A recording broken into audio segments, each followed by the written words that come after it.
Hello student, today I will teach you the type of the diffraction and diffraction through a single slit. Diffraction due to a single slit. Diffraction को हम दो category में classified कर सकते हैं. एक category, first category of diffraction is known as the Fresnel diffraction. Fresnel diffraction में the source of light and the screen are kept at the constant distance in definite distance from the obstacle or an aperture. Fresnel के diffraction में screen और source को obstacle से एक निश्चित दूरी पर रखा जाता है.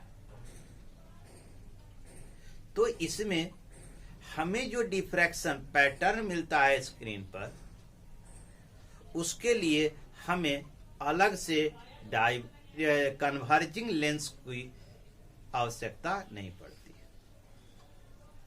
दूसरी कैटेगरी है डिफ्रैक्शन की, जिसे हम कहते हैं फ्रॉनहोफर डिफ्रैक्शन. इसमें जो है सोर्स और screen are kept at the infinite distance, are kept at source और स्क्रीन को ऑब्स्टेकल या एपर्चर से हम इनफाइनाइट डिस्टेंस पर रखते हैं. और डिफ्रैक्शन पैटर्न को देखने के लिए, ऑब्जर्व करने के लिए इसमें कन्वर्जिंग लेंस का उपयोग किया जाता है. यह है दो कैटेगरी का, है ना, डिफ्रैक्शन के क्लासिफिकेशन. दो कैटेगरी हुए. अब आते हैं diffraction due to the single slit. इसे हम स्टेप वाइज समझें. जैसे मान लीजिए कि ये एक स्लिट है, ठीक है,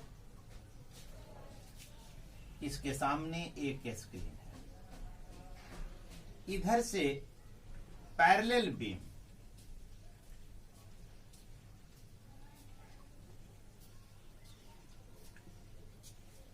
पैरेलल रे इंसिडेंट कर रही है.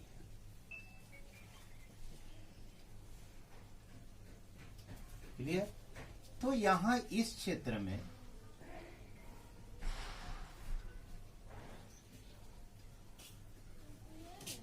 यह ए बी स्लिट है, इधर सोर्स है जहां से पैरेलल बीम रे जो है इंसिडेंट कर रही है. यह रे एक स्क्रीन है, या स्क्रीन के ऊपर जो है फॉल कर रही है, जहां पर ये जो स्लिट है ए बी, इसका इमेज, एक bright image A dash B dash screen पर हमें प्राप्त होता है. तो यह हमें लाइट के लीनियर प्रोपेगेशन को दर्शाता है. अब इसी पैटर्न को यहां पर जो डिफ्रैक्शन है, डिफ्रैक्शन थ्रू, ये इस हिस्से में हमें कुछ लाइट मिलती है जिसको हम यहां पर नहीं दिखा रहे हैं. अब इसी चीज को यदि हम अब इस तरह ले लें,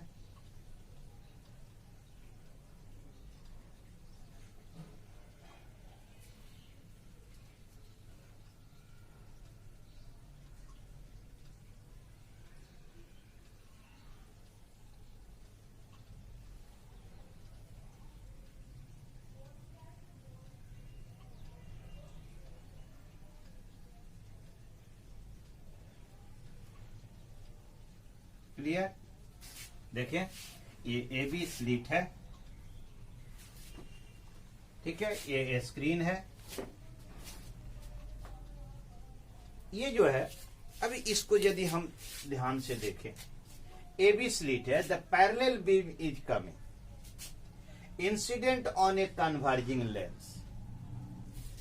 Here is a screen and that screen is placed in the focal plane of the converging lens. Converging lens का जो फोकल प्लेन है उस फोकल प्लेन पर जो है हम इस जो है स्क्रीन को रखे हुए हैं। ठीक है, तो इस पॉइंट पर हमें एक ब्राइट स्पॉट, पॉइंट ओ पर एक ब्राइट स्पॉट मिलता है। यह ब्राइट स्पॉट ऐसा नहीं है कि केवल यही एक मिलता है। यदि हम केयरफुली इसको ऑब्जर्व करें, केयरफुली इसको जो है देखें ध्यान से, तो इसके आइदर साइड यानी इस तरफ या इस तरफ हमें डार्क ब्राइट बैंड्स दिखाई देंगे। इसी चीज को हम हाइगन्स थ्योरी के हिसाब से भी समझ सकते हैं। हाइगन्स वेव थ्योरी के अनुसार all the waves light coming from the source incident on the slit, slit पर इंसिडेंट कर रहा है। ये जो स्लिट है यहां से जो लाइट इमिनेट हो रही है, it act as the secondary source of wave. यह जो है सेकेंडरी सोर्स की तरह काम करता है। And each point emanating the wavelet, secondary wavelet, and passes through this converging lens and converge at point O. Point O पर जो है कन्वर्ज करती है, जहां पर हमें एक ब्राइट, इसे सेंट्रल मैक्सिमम भी कहते हैं। ठीक है, इसके दोनों ओर आइदर साइड में हमें जो है डार्क ब्राइट बैंड्स भी हमें मिलते हैं। लेकिन एज वी गो अवे, ऊपर या नीचे हम जैसे जैसे जाते हैं, इंटेंसिटी क्या होती है, धीरे धीरे डिक्रीज करती जाती है। ठीक है, अब इसके आगे डिटेल्स हम आपको और दे रहे हैं। Now see the figure. AB is a slit, this is a converging lens, and this is the screen. Consider plane wave front. हम एक प्लेन वेव फ्रंट, ये जो है प्लेन वेव फ्रंट है, plane wave front incident on the slit. Normally इस पर जो है यह जो है इंसिडेंट कर रही है। That means the rays beam of the light wave is parallelly incident on the slit. Clear? According to the Huygens wave theory, each point of the wavefront act as the secondary source of wave. Secondary source of wave. That if we divide the AB, the slit, into the large number of strips, एक पतले पतले छोटे छोटे जो है strips में बांट दिया जाए, तो प्रत्येक पॉइंट से इमिनेट होने वाली जो ओरिजिनेट होने वाली जो वेव है, वे सभी की सभी वेव क्या होंगी, सेम फेज में होंगी। सभी की सभी वेव क्या होंगी, एक ही फेज में होगी। ठीक है, मान लिया कि इससे ओरिजिनेट होने वाली वेव यह जो है एक समान डिस्टेंस ट्रेवल करती हुई स्क्रीन के पॉइंट ओ पर कन्वर्ज करती है। स्क्रीन के पॉइंट ओ पर कन्वर्ज करती है। थ्योरी यह है कि the lens is kept between the slit and the screen such that the screen should be lie in the focal plane of the converging lens. यानी स्क्रीन हमेशा कहां होना चाहिए, कन्वर्जिंग लेंस के फोकल प्लेन में पड़ना चाहिए। तो जब ये रेज, जब ये सेकेंडरी वेवलेट जब यह निकलती हैं और कन्वर्जिंग लेंस पर इंसिडेंट के बाद जो है पॉइंट ओ पर कन्वर्ज करती हैं, तो यहां पर एक ब्राइट स्पॉट, ब्राइट बैंड्स बनता है, जिसको हम सेंट्रल मैक्सिमा इसे हम क्या कहते हैं? सेंट्रल मैक्सिमा कहते हैं। तो ऑल दीज रेज अराइविंग, ये सभी की सभी वेवलेट्स जो है वो बिंदु पर, स्क्रीन के वो बिंदु पर समान दूरी तय करके रेनफोर्स कर रही हैं, यानी एक दूसरे के ऊपर इंटरफेयर कर रही हैं, जिसके चलते यहां पर इंटेंसिटी ज्यादा होता है, जिसे ब्राइट मैक्सिमा कहते हैं। तो यहां जो पाथ डिफरेंस होगा क्या होगा? 0 होगा। पाथ डिफरेंस क्या होगा? 0 होगा। अब हम मान लें कि यह जो है, जो सेकेंडरी वेव्स है, इसमें जो हमने माइनर छोटे छोटे नैरो स्ट्रिप्स में बांटे हुए हैं, ठीक है। Now these wavelets are get diffracted, यह डिफ्रैक्ट कर रही है through an angle theta, through an angle theta. देखिए कैसे बना रहा है। मान लिया कि ये लाइट वेव जो है थीटा एंगल से, जो यहां से निकल रही है, थीटा एंगल से डिफ्रैक्ट हो रही है, और डिफ्रैक्ट होने के बाद ये अलग अलग डिस्टेंस तय करती हुई स्क्रीन के पॉइंट P पर इंटरफेयर हो रही है, ठीक है। ये जो है A से, B से और C से। मान लिया कि C is the middle point of the slit AB, AB slit का जो है मिड पॉइंट है ना। तो ये जगह से, 3 जगह से हालांकि होगी, तो हर बिंदु से, हर पॉइंट से ये डिफ्रैक्ट होती है। हमने यहां 3 मान के, क्योंकि हमको फिगर में दिखाना है, तो 3 ये जो है यहां से डिफ्रैक्ट होती है, और डिफ्रैक्ट होकर स्क्रीन के पॉइंट P पर कन्वर्ज होती है, यानी कि यहां पर इंटरफेयर करती है। तो गौर से देखें तो ये तीनों जो है डिफरेंट डिस्टेंस ट्रेवल करके जो है स्क्रीन के पॉइंट P पर इंटरफेयर करती है। अब पॉइंट P इंटेंसिटी के रूप में या मैक्सिमम होगा या मिनिमम, या मिनिमम। पॉइंट P पर जो हमें बैंड मिलेगा वह मैक्सिमम इंटेंसिटी या मिनिमम इंटेंसिटी का होगा, मैक्सिमा होगा या मिनिमा। यह इस बात पर निर्भर करता है कि जो इनका पाथ डिफरेंस है, पाथ डिफरेंस है, क्योंकि all are emanating in the same phase, ये सभी की सभी जो है रेज जो है, जो सेकेंडरी वेवलेट है, वह सेम फेज में जो है ओरिजिनेट हो रही हैं, लेकिन डिस्टेंस ट्रेवल कर रही हैं डिफरेंट।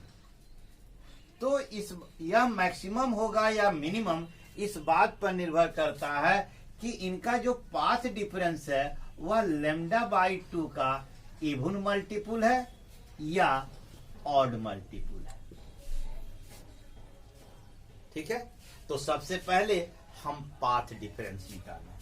तो इसके लिए हम पॉइंट A से एक परपेंडिकुलर एक्सट्रीम रेज, एक्सट्रीम क्या है? ये है पॉइंट B से जो एक्सट्रीम है, इस पर हमने एक AN परपेंडिकुलर डाल दिया।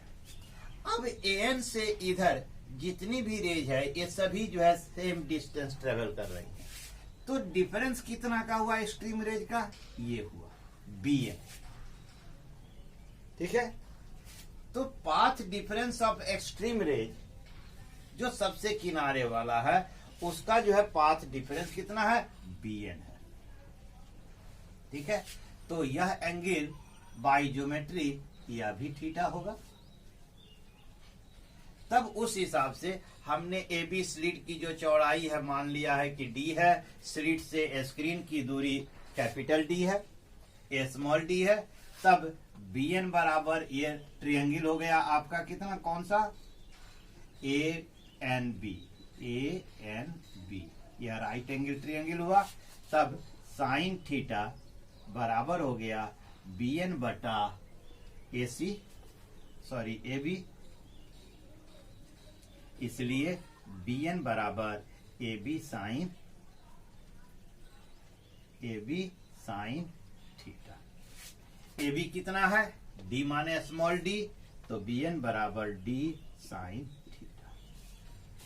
यह हमारा जो है पाथ डिफरेंस हुआ for when the rays are interfere at point P diffracted through an angle theta. जो रेज जो थीटा एंगल से डिफ्रैक्ट हो रही है और पी पर कन्वर्ज हो रही है, उसके लिए पाथ डिफरेंस क्या है, डी साइन थीटा। क्लियर। अब डी साइन थीटा यह जो है इवन मल्टीपुल है लेमडा बाई 2 का या ऑड मल्टीपुल है लेमडा बाई 2 का। इसी आधार पर हम कह सकते हैं कि पॉइंट पी मैक्सिमा होगा या मिनिमा होगा।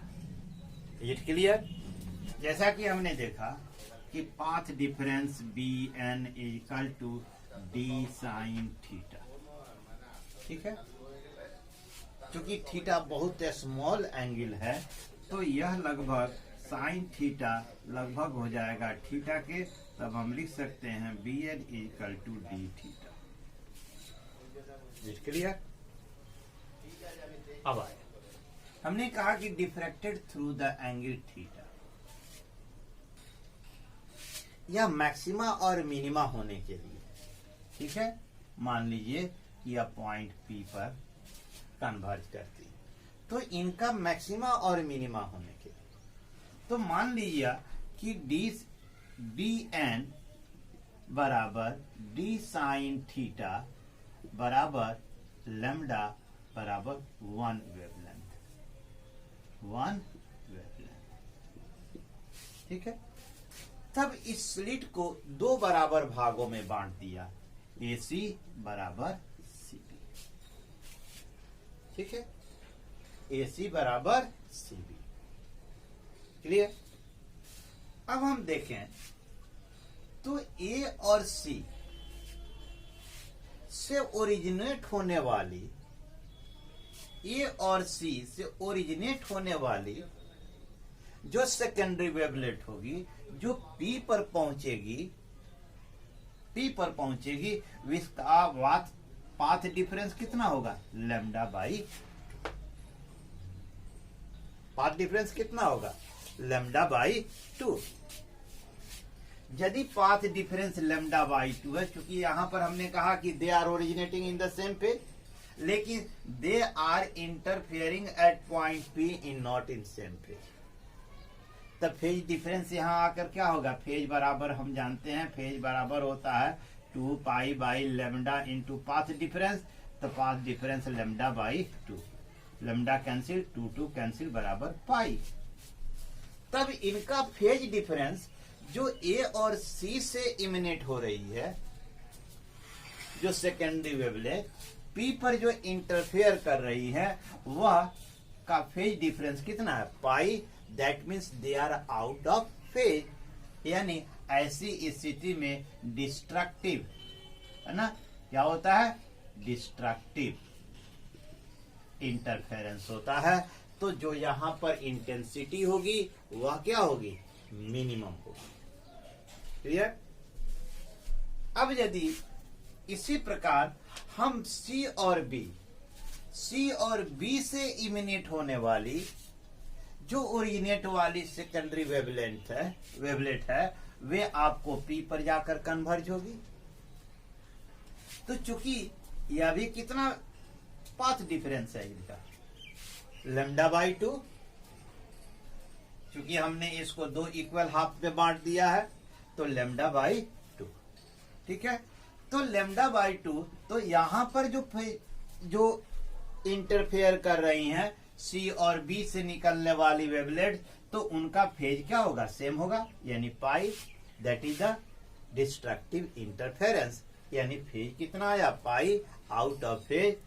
डिस्ट्रक्टिव इंटरफेरेंस हुआ, तो destructive interference that is the minimum intensity, that is the minimum. This is the first minimum. अब इसको हम कहते हैं फर्स्ट मिनिमम। यदि हम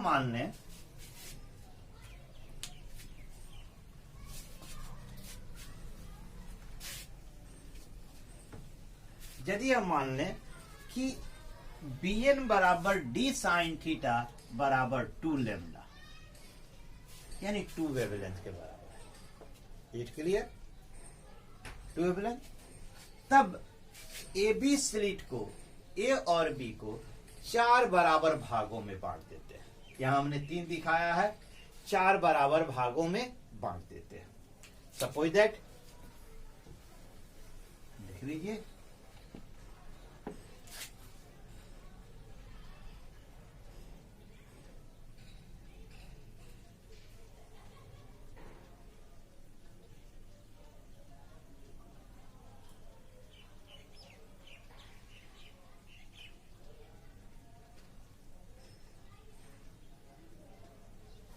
ठीक है। यह हो गया ए बी सी डी। अब ये 4 बराबर भागों में यहां से जो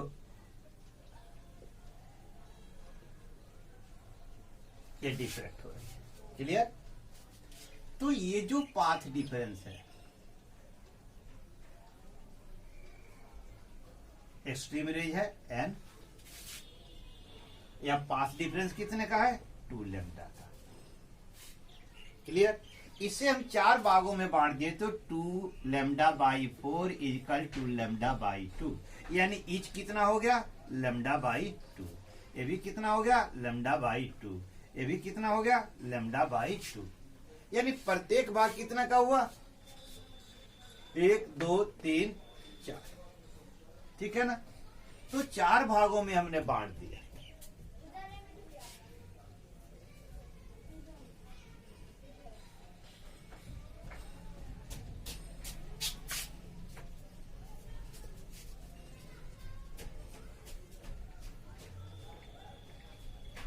ये हो गया, ये हो गया आपका 2 लेमडा। ठीक है, तो ये हो गया। अभी ये मान लीजिए कि थीटा 1 से डिफरेक्ट हो रही है। कितना से? थीटा 1 से। तो 1 पार्ट, 2 पार्ट, 3 पार्ट, 4 पार्ट, तो प्रत्येक part lambda by 2, lambda by 2 जो पाथ डिफरेंस है। तो इसी तरह किसी भी, यह जो है ए और सी से कन्वर्ज होने वाली रेंज, मान लीजिए पी पर कन्वर्ज होती है ए और सी से, ये स्क्रीन है, तो इनके बीच का पाथ डिफरेंस कितना आया? Lambda by 2। तो अभी हमने दिखाया कि फेज डिफरेंस फाई क्या आएगा? पाई के बराबर, यानी आउट ऑफ फेज, तब भी यह क्या होगा? डिस्ट्रक्टिव होगा। उसी तरह सी और डी से निकलने वाली जो होगी वह क्या होगा? वह भी जो है पाथ डिफरेंस लेमडा बाई 2 होगा ना, इनके बीच में भी लेमडा बाई 2 होगा, तब ये क्या हो गया? पाई, पाई होगा। उसी तरह डी और ई से जो डिफरेक्ट होने वाली सेकेंडरी वेवलेंट्स है वे सब।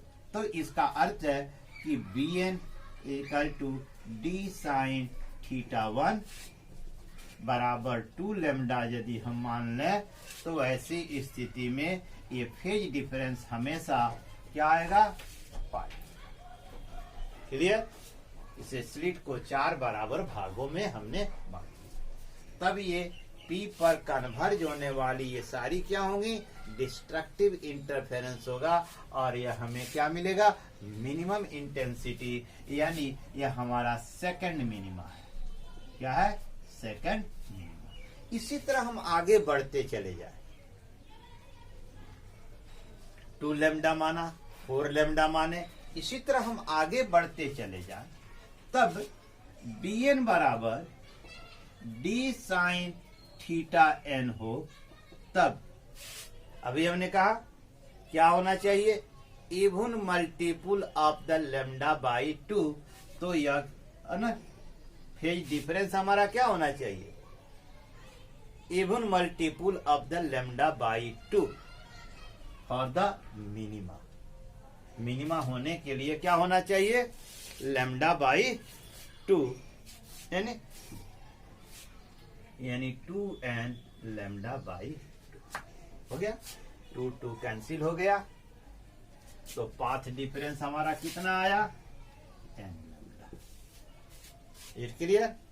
पाथ डिफरेंस हमारा कितना आया, चूंकि अभी हमने कहा कि साइन थीटा, थीटा जो होता है बहुत स्मॉल एंगल है, तो साइन थीटा n को लगभग माना जा सकता है थीटा n के बराबर।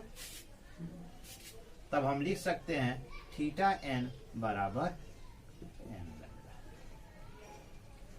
लैम्डा बाई 2, तो ये कैंसिल हो गया, तो ये हो गया, ठीक है, n लैम्डा। It clear? तो इस तरह हम जितने पॉइंट्स चाहें, जितने चाहें हम जो है प्राप्त कर सकते हैं मिनिमा। ठीक है, अब आते हैं maxima, position of the maxima.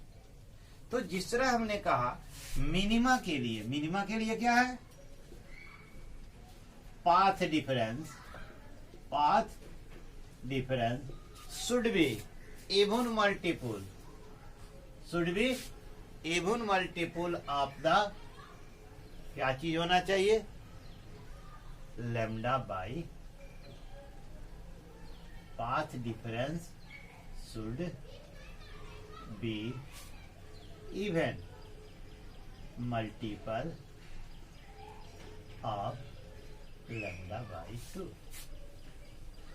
ठीक इसी तरह यहां भी स्थिति अब पलटेगी। इसमें मैक्सिमा के लिए पाथ डिफरेंस जो होना चाहिए, path difference odd multiple of lambda by 2, odd multiple. जैसे मान लीजिए odd multiple 2n plus 1 into lambda by 2, this is the odd multiple. फिर इफ n बराबर 1, तो ये क्या हो गया, 3 लैम्डा बाई 2। इसके लिए यदि 2 हो जाए तो क्या हो गया, 5 लैम्डा बाई। इसके लिए यानी पाथ डिफरेंस हमको जो है 3 पार्ट में बांटना है। ये जो है पाथ डिफरेंस यदि हमारा, या अभी जो हमने आपको दिखाया, जो ये परपेंडिकुलर हमने खींचा था, ठीक है ना, ठीक है, तो ये हमारा 3 बराबर भागों में बट गया।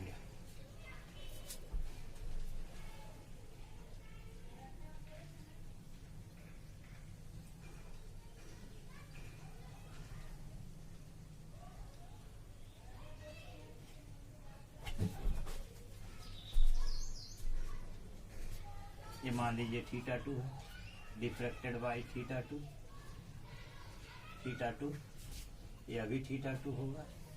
यह हमारा क्या हुआ, या कहीं इधर जो है आपका जो है स्क्रीन P2 पर कन्वर्ज कर रही है, तो ये सभी जो है ध्यान से समझें। तो 3/2 यानी कि the slit, width of the slit is divided into 3 equal parts, एक part, 2 part, 3, and each part is a lambda by 2, each part is a lambda by 2। Is clear? तब वैसी स्थिति में यदि इसका हमारा जो फेज डिफरेंस है, emanating in the same phase but arriving at A point on the screen not in the same phase, वही फेज तो हमको निकालना है। यदि वह पाई फेज, उनका फेज डिफरेंस पाई है, तब वह जो है डिस्ट्रक्टिव इंटरफेरेंस हो जाएगा, और यदि फेज पाई नहीं है तब वह कंस्ट्रक्टिव इंटरफेरेंस होगा। तो देख लीजिए यहां पर फेज डिफरेंस क्या होता है, 2 pi by lambda into path difference.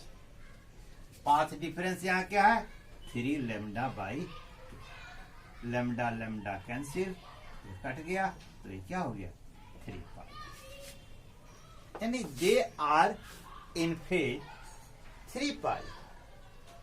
So this is the constructive interference, and in this case all emanating secondary wave superimpose interferes है ना at this point P2 है ना gives the bright intensity. It is the maximum. It is the maximum. तो इसी तरह हम बढ़ते चले जाएं 5 लैम्डा 3 लैम्डा है ना 3 लैम्डा बाई 2 n का वैल्यू हम रखते चले जाएं तो हमें जो है NH तक हम पोजीशन निकाल सकते हैं। तो अब इसका अर्थ है कि path difference that is the BN, जो हमने यहाँ N है, ये B है, ये A है, तो BN बराबर D साइन थीटा N बराबर 2n प्लस 1 लैम्डा बाई ये होना चाहिए। चूंकि थीटा बहुत स्मॉल है इसलिए साइन थीटा n माना जा सकता है लगभग थीटा n के, तो थीटा n बराबर 2n प्लस 1 लैम्डा बाई ये हमारा हो गया position of the secondary maxima. Clear? जो हमने सेंट्रल ब्राइट पोजीशन निकाला था सेंट्रल मैक्सिमा, तो सेंट्रल मैक्सिमा की विड्थ क्या होगी, उसकी चौड़ाई क्या होगी, आइए देखते हैं उसकी चौड़ाई कैसे कैलकुलेट करेंगे। ठीक है, मान लिया कि जो सेंट्रल ब्राइट है, ये सेंट्रल ब्राइट है ए स्क्रीन पर, और यहां फर्स्ट पॉइंट मिनिमा है, यहां से इसकी दूरी y है। अब n की वैल्यू आप जो रखें, y1 तो first minima, y2 second minima, y3 third minima, and this is the on either side, या इस तरफ भी यही स्थिति होगी। जो सेंट्रल मैक्सिमा है उसके दोनों ओर यह स्थिति होगी। तो हम एक स्थिति में लेते हैं yn, यानी NH जो मिनिमा है yn है, यहां से इसकी पोजीशन, ठीक है। तो हमने जो कन्वर्जन के हिसाब से हमने देखा था, ठीक है। तो यदि हम देख लें ये यहां से कन्वर्ज होती है, जो आप पिछला फिगर आप देखें जिसमें कन्वेंशनलिस्ट लगा हुआ है, अप्रोक्सीमेट इसे स्टेट माना जा सकता है, तो ये हो गया डिफ्रैक्टेड रे, और ये हो गया जो converging ray at the central, तो ये हो गया थीटा है। तो और यहां से यहां की दूरी क्या है, कैपिटल D है, तो थीटा n इसे माना जाए NH मिनिमा के लिए, तो एंगल क्या है, थीटा n है। तो थीटा n, चूंकि थीटा n बहुत स्मॉल है, तो theta n equal to yn बटा कैपिटल D, यानी tan थीटा बराबर होता है परपेंडिकुलर बटा बेस, तो theta is the very small, tan theta n लगभग थीटा n के माना जा सकता है। तो tan थीटा के फॉर्मूला में yn बटा D हो गया, ये क्लियर।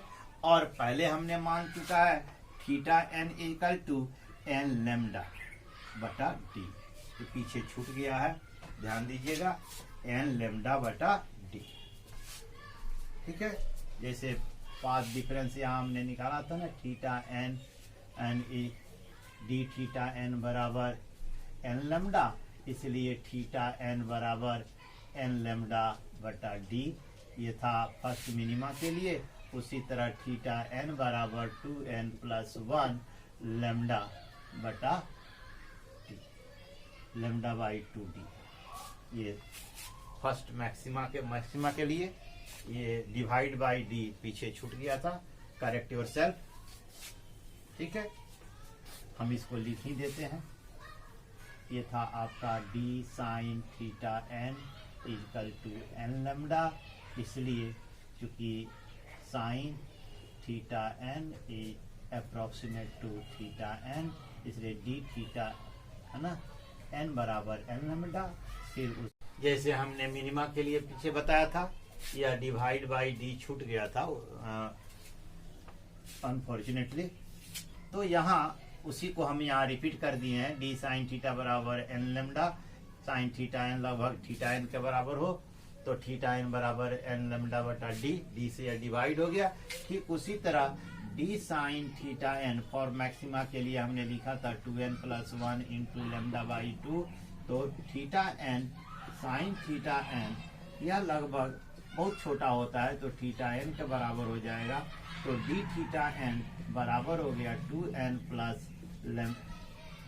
1 इंटू लेमडा बाई 2, तब थीटा एन बराबर कितने को होगा 2n + 1 बटा लेमडा बटा 2, यह जो है मैक्सिमा के लिए हुआ।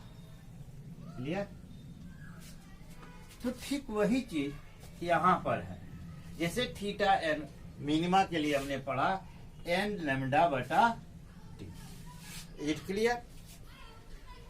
तो ये थीटा एन दोनों है, तब ये जो है वाई एन बटा डी बराबर एन लेमडा बटा डी स्मॉल डी, तब यह क्या हो गया Y N equal to N lambda capital D बटा स्मॉल डी।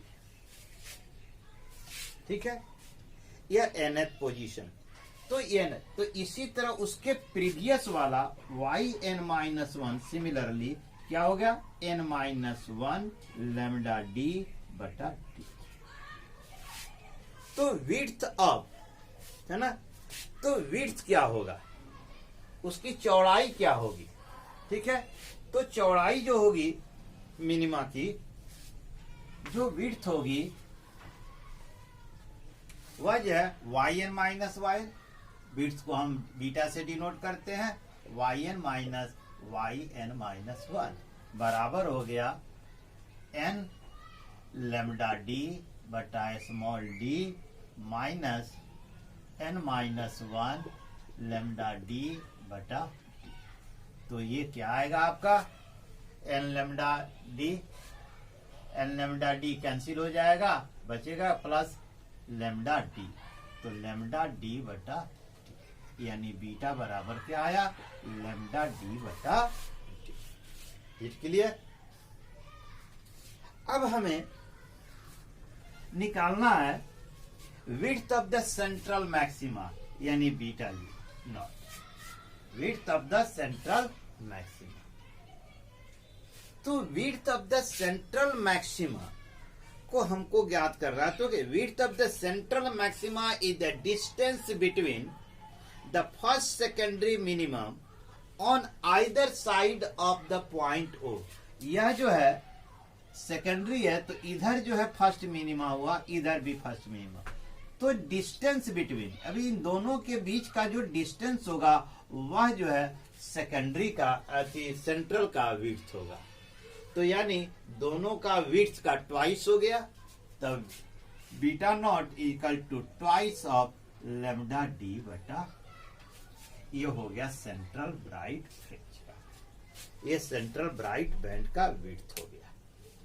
क्लियर?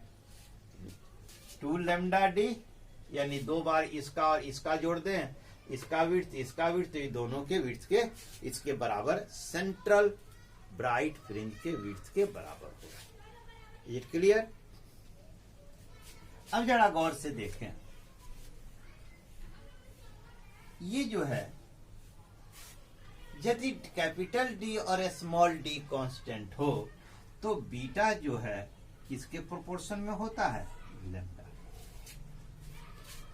बीटा किसके प्रोपोर्शन में हो गया लेमडा के। यहां से देखें, यानी जो वेवलेंथ हम यूज कर रहे हैं, ठीक है, यानी कि यदि रेड कलर का वेवलेंथ ज्यादा है तो उसके जो है जो बैंड्स होंगे उस बैंड्स की चौड़ाई अधिक होगी, और वायलेट का हम लेते हैं जो सबसे कम है तो उसकी विड्थ सबसे कम होगी।